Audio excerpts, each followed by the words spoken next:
Hey guys, what's going on? This is Travis P11, and today I'm bringing you a quick video here. There's a lot of watch reviews that I'm starting to see now that are showing up on YouTube on a lot of the channels that I watch.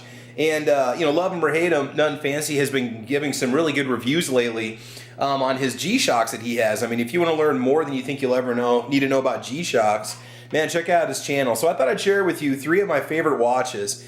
And these are in no particular order. These are just kind of 3 different applications for watches that I wear. The first one we're going to start off with is the Casio G Shock Glide or Glide GLS 105JF. I think I paid about $100 for this one. I very rarely pay more than $100 for my watches. The only bad thing about G Shocks is if you don't get them right away, there's a pretty good chance that that model's gonna no longer be available. You know, they change them all the time and the colors and so on. The reason why I bought this watch is because it has a display that is freeze resistant. It's a cold weather watch actually. That's the reason why it was designed. And the LED won't go out when it's freezing outside. And so I actually use this when I work outside in the wintertime. I'll wear this over my coat, and it's durable enough to handle a lot of the bumps and scrapes and scratches you get when you're working outside. Sometimes I got to go with the snowblower outside, and I got to get this done before I go to work, and I only have so much time to get ready. And so this allows me to keep an eye on the time. Doesn't have a lot of like crazy advanced features. You know, it does have the reverse display. Let's see here. Go through the different modes for you. You know, you've got your seconds count going across the top. Okay, we've got stopwatch 1, stopwatch 2, timer, an alarm, and then world time. And really, that's basically it. It doesn't have a lot of like I said, crazy advanced features. It's got kind of a cool backlight on it. Kind of has almost like a reverse Indiglo look on it, which is really nice. I apologize for the noise. I'm doing some dishes right now, and I wanted to do this in the kitchen so you could see these. So the Glide, they make this in like 4 or 5 different color combinations. It's got a nice soft fabric strap, which is just absolutely amazing. It gets fairly low reviews on Amazon. There's only 2 customer reviews on this particular watch.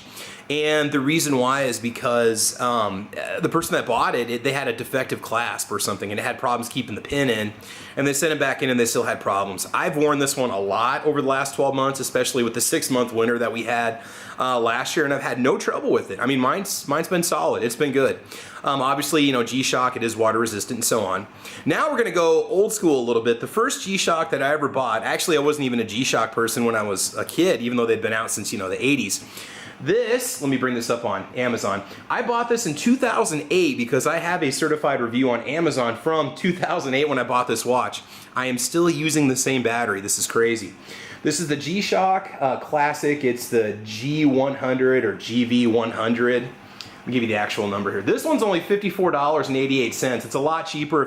Walmart's asking like $75 for this watch, and it just drives me nuts because you can get it so much cheaper if you get it on Amazon.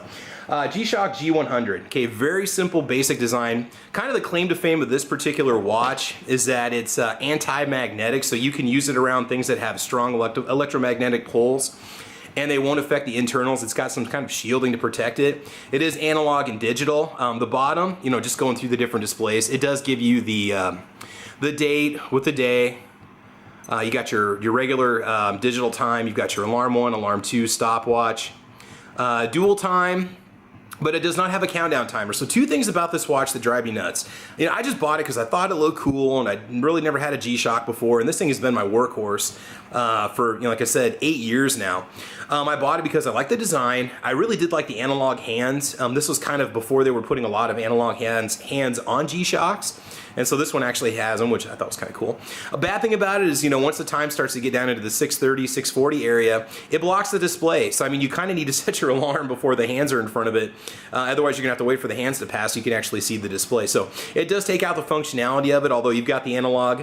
It does have a backlight for the lower display. Let's see if I can get that to come up. Yeah, you really can. It's just kind of a green is what it does to it. But the hands do glow for a couple hours if you give them enough light, which is really cool. So again, just to show you size difference in G Shocks, to show you how much they've evolved and changed. Look at this. So you can definitely see a bit of a difference. This one's over 50 millimeters wide. This one's probably 45 or so, but there's such a difference in the size. I mean, this thing is just, you know, kind of dwarfs it, really. But I mean, they're both great watches. I love them, and this is a good one. If you're looking for one and you don't know what to go with, definitely go that route. Now, if I want to be tactical yet tastefully dressed up, I bust out my Citizen EcoDrive. This one just has some luminous hands on it, just day and date, very simple. What I really like about this watch, hopefully it's in focus for you guys, is the fact that it'll charge a battery inside of it. It has a solar cell in the front. You can almost see kind of a light purple disc in the center of it, and that's the solar cell, and that charges a capacitor or battery, and it can run off that for months without being charged. Bad thing about it is that that battery does eventually run out. In fact, my dad is a big Citizen guy, and I usually change his capacitors on his 3 or 4 EcoDrives that he has when they go out. In fact, now that I think about it, I've got one that I need to change. But anyway, I don't know if there's really any advantage to this over a standard battery. Maybe just the pollution aspect of not tossing one more lithium battery in the garbage. You know, they should go to recycling anyway. This one is water resistant to 100 meters. Really, nothing fancy. It's just nice if I want just a simple watch, just something I can wear that looks decent. It's, you know, it's a good brand. I like the face. It's very easy to read. You got your hours inset in white and your minutes on the outside.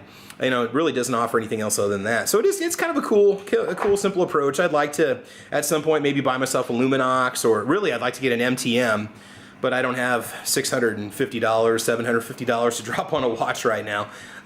So anyway, yeah, so just 3 for my collection, 3 watches I highly recommend. The Glide is just cool. If you can pick one up, do. It's a comfortable watch to wear year round. It's big, but it's not so obscenely bulky that you can't just wear it with whatever. That G100 in the center, good workhorse watch, you know, 55 bucks, you really can't go wrong. So anyway, I'm making this video right now. This will be the last video I'm going to make about for probably 4 or 5 days. My job, I'm going to be super busy this week, so I'm not going to get out to the range. I won't have any new toys to show off. My stepdad may be coming down this weekend with his Bear Creek Arsenal AR. He went ahead and bought his own pretty much the day after he fired mine. He loved it. And so I'll be maybe bringing you some range footage from that. We'll be breaking in my AMD 63 James River Armory AK-47. Get that taken care of and get it sighted in and everything. And we'll go from there. So again, we're over 300 subs. Thank you guys. Please like or subscribe. I love reading your comments, good or bad. It's really cool. I'm gonna try to get that cool animated intro to go in, but again, I'm having some issues with it. I don't know if it's my computer or if it's YouTube or what the deal is. I'm gonna keep working on that. Eventually I'll split up the channel a little bit. So thanks for listening, guys. Thanks for watching. It's always great talking to you. And again, have fun, be safe. And as always, oh, don't forget, check me out over on gunchannels.com, all right? Ordinary Average Guy Gun Channel. I always forget to tell you that. So there will be links below in the video. All right, have fun, be safe, and we will talk to you soon. Bye.